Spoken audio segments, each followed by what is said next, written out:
Kama uliwahi kumvunja miguu panzi, jiandae kupatwa na hatari kubwa. Imani ya ajabu inayowatisha watu karne nyingi. Dunia imejaa viumbe wa aina mbalimbali. Baadhi ni wakubwa na wenye nguvu, wengine ni wadogo kiasi kwamba mara nyingi wanakanyagwa au kuumizwa bila hata kutambuliwa. Miongoni mwa viumbe hao wadogo ni panzi, mdudu anayejulikana kwa uwezo wake wa kuruka kwa kasi, miguu yake mirefu ya nyuma na sauti yake inayosikika hasa nyakati za usiku. Kwa watu wengi wa kizazi cha sasa, panzi ni mdudu wa kawaida tu anayepatikana mashambani, kwenye nyasi au pembezoni mwa misitu. Lakini kwa wazee wa zamani, panzi hakuwa mdudu wa kawaida. Alizungukwa kwa simulizi, tahadhari, imani na mafundisho mengi yaliyorisishwa kutoka kizazi hadi kizazi. Moja ya imani zinazojulikana sana katika baadhi ya maeneo ya Afrika ni kwamba mtu anayemvunja miguu panzi kwa makusudi hujiwekea mikosi au bahati mbaya inayoweza kumfuata kwa muda mrefu.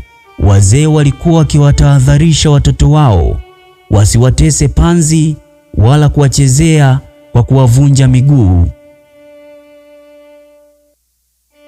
Mtoto alipokamatwa akimtesa panzi, mara nyingi alikemewa vikali.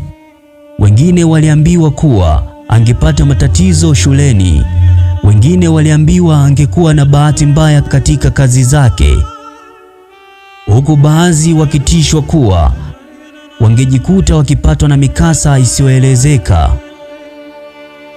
Ingawa leo hakuna ushahidi wa kisayansi unaothibitisha kuwa kuvunja miguu ya panzi kunasababisha mikosi au hatari kwa mwanadamu, imani hiyo ilienea sana kiasi kwamba watu wengi waliheshimu kwa hofu kubwa simulizi zilizokuwa zikisimuliwa na wazee.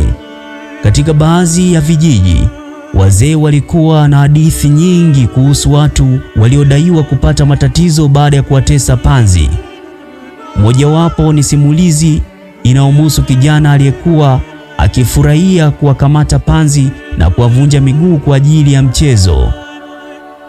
Inasemekana kuwa wazee walimwonya mara kadhaa, lakini hakusikiliza.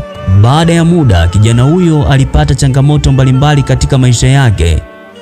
Watu wa kijiji walimnyoshea vidole kwa tabia yake ya kuwatesa panzi na kuamini kuwa matatizo yake yalikuwa ni matokeo ya kuwatesa panzi hao. Je, kuna ukweli wa matatizo hayo yanayotokana na kuwatesa panzi? Hakuna anayejua kwa uhakika. Inawezekana ilikuwa ni bahati mbaya ya kawaida kabisa katika maisha, lakini kwa watu waliokuwa wamekuzwa katika mazingira ya kuamini simulizi hizo, ilikuwa ni rahisi kuhusisha matukio hayo na matendo yake dhidi ya viumbe hao wadogo. Kwa nini imani hii iliibuka? Wataalamu wa mila na tamaduni wanaamini kuwa imani nyingi za kale zilikuwa na lengo la kufundisha maadili kwa njia rahisi. Badala ya kuwaeleza watoto kuhusu haki za viumbe hai au usawa wa mazingira kwa lugha ngumu, wazee walitumia hadithi za kutisha ili kuwafanya watoto waogope kufanya matendo ya ukatili. Mtoto anapoambiwa kuwa ukimtesa panzi utapatwa na mikosi, mara nyingi ataacha tabia hiyo kwa hofu. Hivyo ujumbe wa msingi haukuwa mkosi wenyewe, bali kuwafundisha watoto huruma kwa viumbe wadogo. Maisha ya panzi na umuhimu wake. Panzi ni sehemu muhimu ya mazingira. Wao ni chakula cha ndege, mijusi, vyura na viumbe wengine wengi. Katika mifumo ya asili, kila kiumbe kina nafasi yake. Kuokoa kiumbe kimoja kinaweza kuathiri viumbe wengine wanaomtegemea.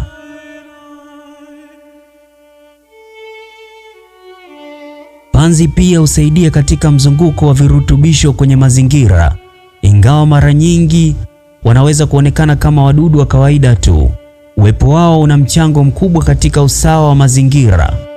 Ndio maana wataalamu wa mazingira huhimiza Huhimiza watu kuheshimu viumbe vyote bila kujali ukubwa wao. Je, panzi huumia kama viumbe wengine? Jibu ni ndiyo. Ingawa panzi hawezi kulia kama binadamu wala kuomba msaada kwa maneno, bado ni kiumbe hai. Miguu yake ndiyo hutumika kutembea, kuruka na kujilinda. Kumvunja miguu kunampunguzia uwezo wa kuishi na kujitetea dhidi ya maadui zake. Kwa mtazamo wa huruma na utu, kumuumiza kwa makusudi ni tendo lisilo la lazima. Imani zinafanana duniani, si Afrika peke yake. Kuna sehemu mbalimbali duniani watu wamekuwa na imani kuhusu vipepeo, ndege, nyuki, mchwa na hata buibui. Baadhi waliamini kuwa kuua viumbe fulani huleta bahati mbaya. Wengine waliamini kuwa viumbe hao walikuwa wajumbe, wamebeba ujumbe maalum kutoka ulimwengu wa kiroho. Ingawa imani hizo hutofautiana kutoka eneo moja hadi jingine, jambo moja linafanana, pengine hutofautiana, na pia zilikuwa njia za kuwafundisha watu kuheshimu uhai. Je, kuna ukweli wowote kuwa mkosi hutokea? Kwa mujibu wa sayansi, hakuna ushahidi unaothibitisha kuwa mtu atapatwa na mkosi kwa sababu ya kumvunja mguu panzi au kuvunja miguu panzi. Matatizo yanawapata watu ni sehemu ya maisha ya kawaida na mara nyingi huwa na sababu mbalimbali. Hata hivyo, watu wengi huendelea kuamini simulizi hizi kwa sababu ya uzoefu wa kibinafsi au mafundisho waliopewa tangu utotoni. Funzo kubwa lililojificha kwenye imani hii, huenda lengo kubwa la simulizi hizi alikuwa kuwatisha watu pekee. Huenda wazee walitaka kufundisha ujumbe muhimu sana, kwamba nguvu si ruhusa ya kuwatesa walio dhaifu. Binadamu ana nguvu kubwa kuliko panzi. Anaweza kumkamata, kumuumiza au kumuua kwa urahisi sana, lakini uwezo huo haupaswi kutumiwa vibaya. Jamii yenye huruma huanza kwa kuheshimu hata viumbe wadogo kabisa. Hitimisho. Kwa hiyo, je, ni kweli kwamba ukimvunja miguu panzi utapata hatari kubwa?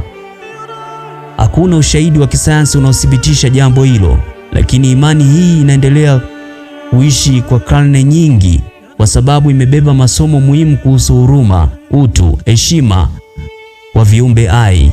Mara nyingi hekima ya kale haikuwa katika hofu iliyosimuliwa, bali katika mafunzo yaliyokuwa yamefichwa nyuma yake. Hivyo wakati mwingine unapomwona panzi akiruka kwenye nyasi au pembeni mwa njia, kumbuka kwamba hata kiumbe mdogo kama huyo ana nafasi ya kuishi duniani. Badala ya kumtesa kwa ajili ya burudani, mwacha endelee na safari yake. Huenda usipate mkosi kwa kumuumiza, lakini bila shaka dunia inakuwa mahali pazuri zaidi pale unapochagua huruma badala ya ukatili. Je, ulishawahi kumuua panzi na kumtolea miguu yake yote miwili? Huenda sasa unateseka kwa sababu ya panzi.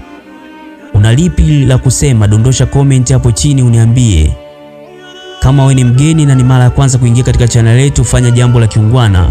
Bonyeza button nyekundu iliyoandikwa neno subscribe, unasubiri notification, unabonyeza kengele, hapo utakuwa umejiunganisha nasi na umekuwa mwanafamilia yetu. Mara zote tunajitahidi kuwa bora zaidi ya jana. Kamwe hautojutia MB zako. Ni mimi Daudi Michael Mwaluko nikikuletea makala haya.